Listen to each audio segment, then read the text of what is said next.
I'll give a very brief introduction, but it's an honor to be here to tour this campus and to see students working in the Public Achievement Program this morning and to meet all of the young people who are affected by all of your work.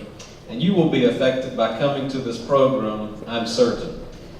Dr. Bernard Lafayette was born in Florida, spent time in Philadelphia, then back to Florida, and then was in Nashville when the winds of change were blowing, was invited by his roommate, John Lewis, to attend a nonviolence workshop led by James Lawson.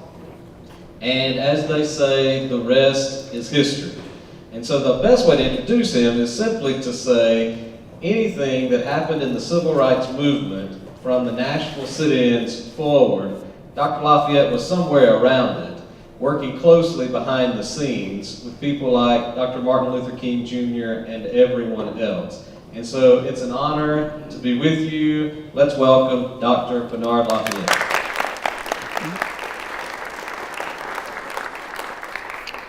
Thank you very much. I can't tell you how pleased I am to have this opportunity to be with you and to share with you.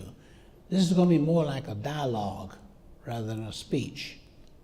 What I'll do is share with you some of the experiences I've had and some of the concepts we're dealing with and some of the work that I'm doing now, and we'll open up for question and answers, okay? So the first thing I want to say is that my motivation for doing the training that I do comes from my last conversation with Martin Luther King Jr. I happened to have been with him that morning, 5 hours before his assassination.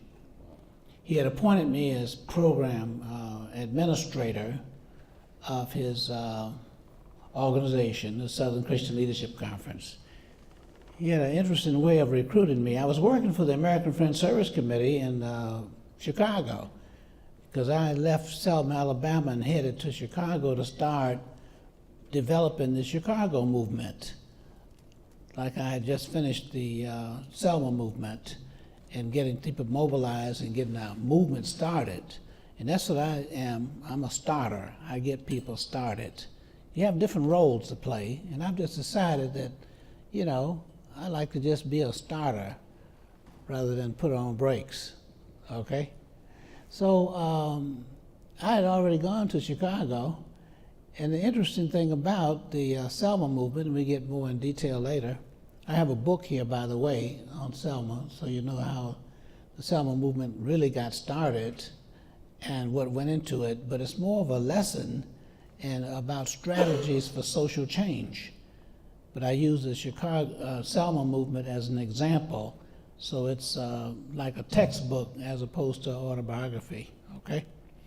Now, in fact, just a little tidbit, some of the marshals on the Selma March from Selma to Montgomery are actually gang members from Chicago. Yeah, the vice lords, okay? Lamar McCoy is the one in the picture you see standing in front of Martin Luther King, okay, with the American flag and Mrs. King and Abernathy, and he has a black beret on. We call them berets in those days. Sometimes you call them tams, but you know, and that's the head of the vice lords from the west side of Chicago. Because I wanted them to have some experience in nonviolence. That's the gang members. So when we started the movement in Chicago, we'd have a team of already trained marshals who are gang members. If they have a role in the movement, then they wouldn't be out fighting and shooting and killing folk. You get my point? So you have to give people a role to play.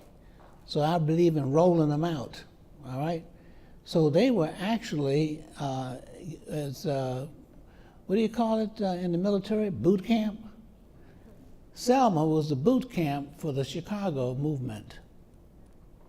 These things relate to each other, so I wanted to share some of the relationship between the movements. They weren't all separate. And there were some things about each movement that had lessons that could be carried and transferred to other movements.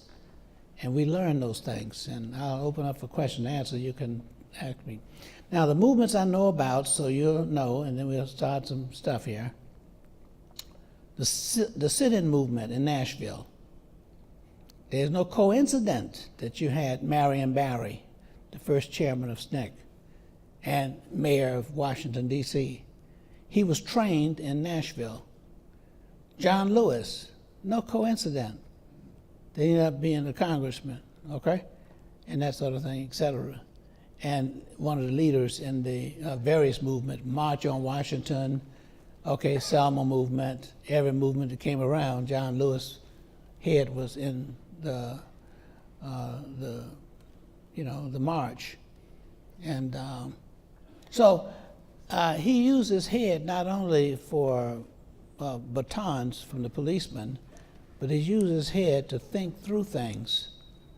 And I learned and shared a lot with John Lewis, and I can give you some background there as well.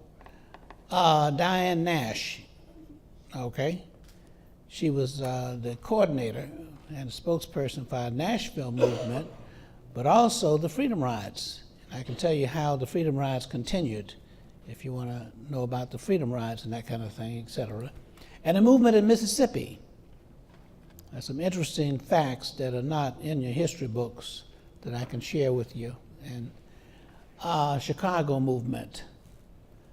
The movement in terms of the peace movement. Okay, spring mobilization to end the war in Vietnam.